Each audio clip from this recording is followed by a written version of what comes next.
고조선과 연나라 사이에 벌어진 피비린내 나는 전쟁, 고연전, 일명 징계의 침공입니다. 이 전쟁은 한민족 최초의 본격적인 외침, 그리고 국가의 정체성을 지키기 위한 처절한 사투였죠. 하지만 안타깝게도 이 전쟁의 기록은 대부분 중국 측의 자료에 의존하고 있고, 고조선의 목소리는 역사 속에 가려져 있습니다. 그렇다면 과연 고조선은 어떤 나라였고, 왜 연나라의 침략을 받아야 했으며, 이 전쟁의 진짜 의미는 무엇일까요? 영상을 끝까지 시청해주시고 구독과 좋아요 부탁드립니다. 강대국 고조선, 그 실체. 고조선은 단순한 신화 속 나라가 아닙니다. 기원전 2333년 단군 왕검이 건국했다는 이 국가는 점차 실질적인 정치 체계를 갖춘 동북아시아 최초의 국가 형태로 성장합니다. 특히 기원전 4세기 무렵에는 요동, 요서 지역까지 세력을 넓히며 춘추 전국 시대 중국 북방에 강력한 존재감을 떨치던 실질적 강국이었습니다. 고조선은 이 시기 철기 문화를 기반으로 한 농경사회와 군사체계, 외교적 네트워크를 갖추고 있었습니다. 단일 부족이 아닌 여러 세력의 연합 속에서 왕 중심의 중앙 집권 체제를 형성했으며, 당시 북방 유목민족 및 중국 여러 국가와도 교류 혹은 대립을 반복했습니다. 특히 고조선의 수도로 여겨지는 아사달이나 후일의 왕검성은 성곽과 방어 체계를 갖춘 도시국가의 면모를 보여줍니다.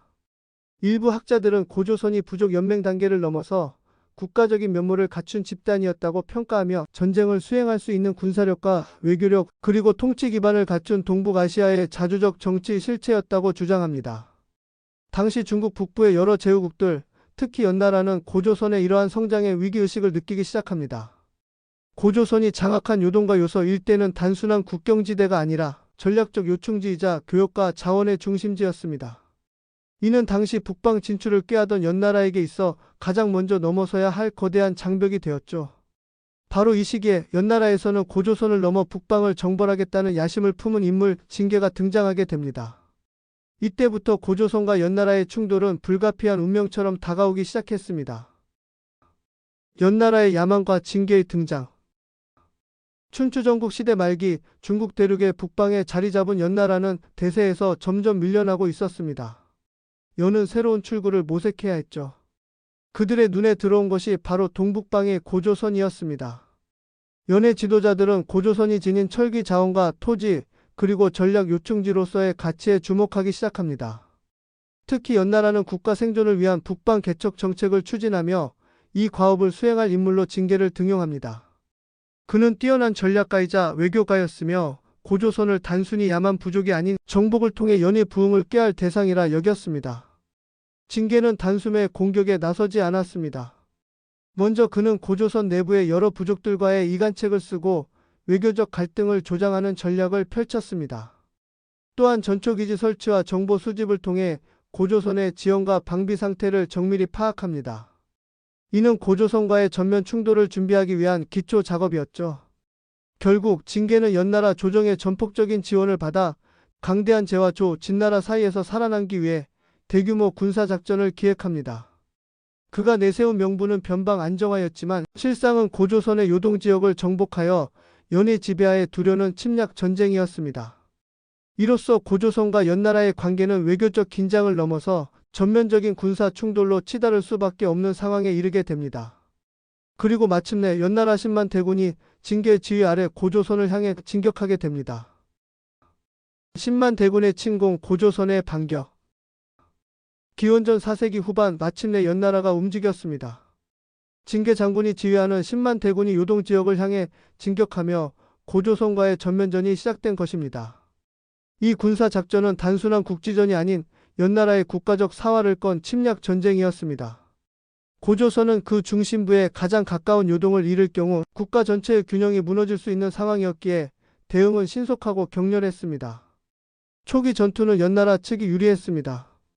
징계는 정예 병력과 함께 기습적인 공격과 빠른 진격 전술을 활용해 고조선의 서쪽 방어선을 돌파하며 요동 일부 지역을 점령하는 데 성공했습니다. 이 과정에서 연은 고조선 내부의 소부족들을 회유하거나 분열시키는 전략도 병행했고 일부 지역은 전투 없이 함락되기도 했습니다. 그러나 고조선은 예상보다 빠르게 재정비에 성공합니다. 국왕 중심의 강력한 통제력 아래 각 지역 부족들이 연합하여 의병에 가까운 전 민족적 방어 체계가 작동하기 시작했죠. 이들은 지형에 익숙한 이점을 살려 유격전, 기습전, 보급로 차단 등으로 연나라군의 진격을 지연시켰습니다. 특히 철기 무기를 이용한 고조선 특유의 기병 전술과 야간 매복 공격은 연나라군에게 큰 피해를 안겼습니다. 고조선의 반격은 단순한 저항이 아니었습니다. 침략을 단순히 막아내는 것을 넘어 점령당한 지역을 탈환하고 전선에서 주도권을 되찾기 위한 적극적인 공세로 전환되었죠. 기록에 따르면 일부 지역에서는 연나라 진영이 고립되고 병참선이 끊기면서 무너지는 전투도 벌어졌습니다.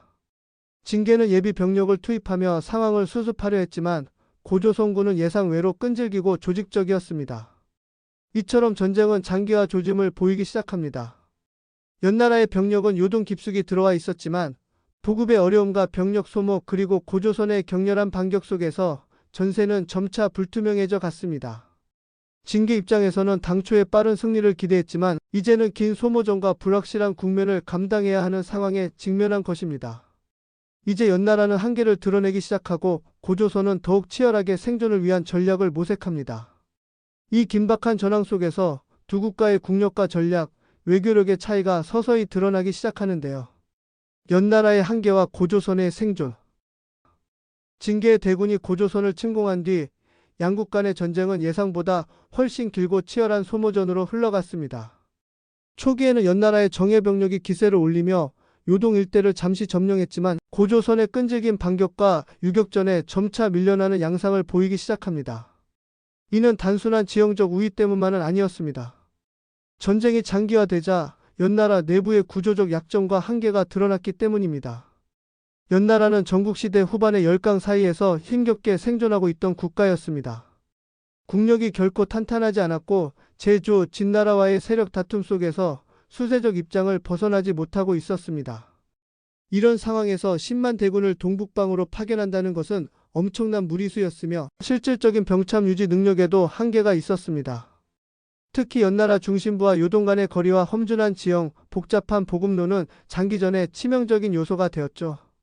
반면 고조선은 전통적으로 부족 연합 체계를 기반으로 하였지만 외세의 침략 앞에서는 놀라울 만큼 빠르게 조직을 재정비했습니다. 국왕 중심으로 중앙 집권화가 가속되었고 지역 세력들도 생존을 위해 전면 협력하는 체제로 전환되었습니다. 지방 호족과 전사 집단은 자발적으로 병력을 조직했고 이들이 동원한 병력은 단순한 수적 우위를 넘어 지역에 최적화된 전술로 영군을 괴롭혔습니다. 연나라의 입장에서 가장 뼈아픈 것은 결정적 승리의 부재였습니다. 징계의 전략이 초기엔 성공적이었지만 고조선을 완전히 굴복시키지는 못했습니다. 요동 일부 지역은 점령했지만 고조선 전체를 지배하거나 정복하는 데는 실패한 셈입니다. 이는 결국 연 내부에서도 전쟁 지속에 대한 회의와 반대 여론이 증가하는 계기가 되었고 징계의 전쟁은 점차 정치적 부담으로 변질되기 시작합니다. 일부 사료와 학자들의 해석에 따르면 징계의 고조선 침공은 단순한 국지전이 아닌 고조선의 정치적 문화적 전환점이 되었다고 평가됩니다. 이 전쟁을 통해 고조선은 군사력뿐만 아니라 국가체제의 필요성과 중앙 권력의 중요성을 인식하게 되었고 중앙 집권적 고대 국가로의 진화를 가속화하는 계기가 되었다는 것이죠. 결국 연나라는 요동의 일부를 병합하는 데는 성공했지만 고조선을 멸망시키는 데는 실패했습니다.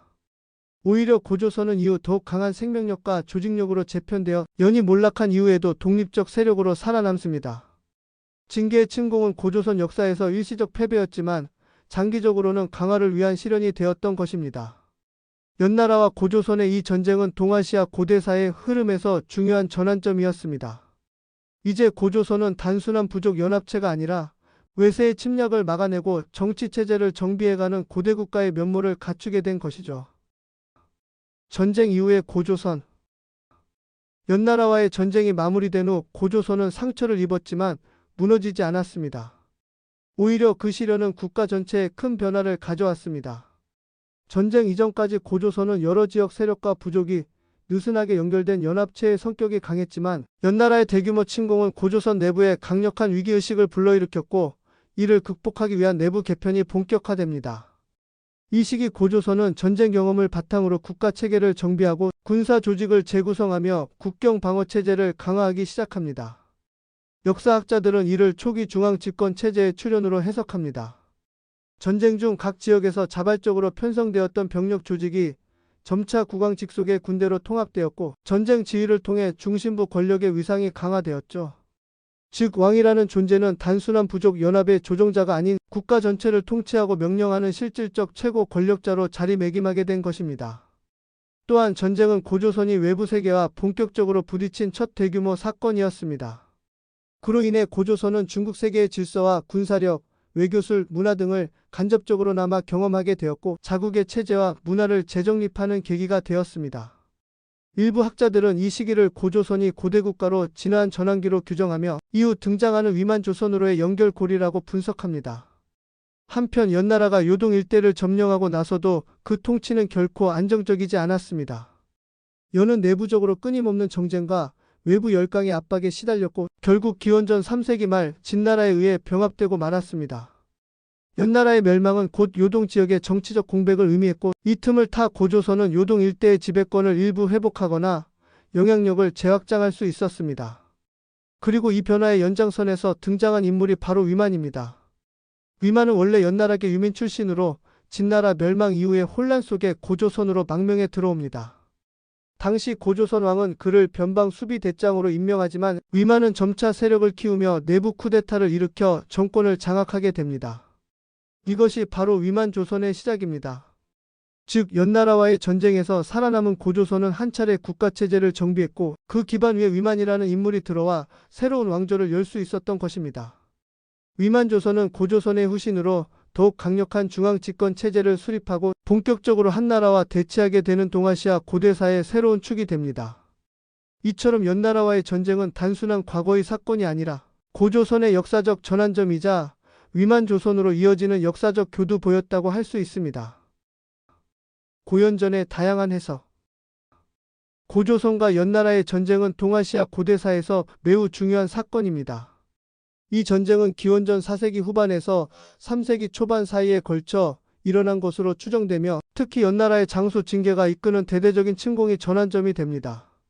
사기와 조선 열전에는 징계가 이천리의 땅을 빼앗고 요동 일대를 점령했다고 전하는데 이는 고조선의 실질적인 국경선이 변경되고 정치적 주도권이 흔들렸음을 의미합니다. 역사학자들은 이 전쟁을 두고 다양한 해석을 제시합니다. 먼저 국가 형성론의 관점에서 이 전쟁을 계기로 고조선이 부족연맹체에서 고대 국가로 발전하는 계기가 되었다고 봅니다. 전쟁을 겪으며 중앙집권적 체제가 강화되고 군사행정 체계를 재정비하며 더욱 조직적인 국가로 전환했다고 평가합니다.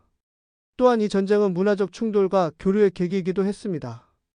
연나라를 통해 중국식 철기 문화와 행정체계, 외교술이 간접적으로 고조선에 유입되었고 이는 훗날 위만조선으로 이어지는 문명적 기반이 되었다고 해석됩니다.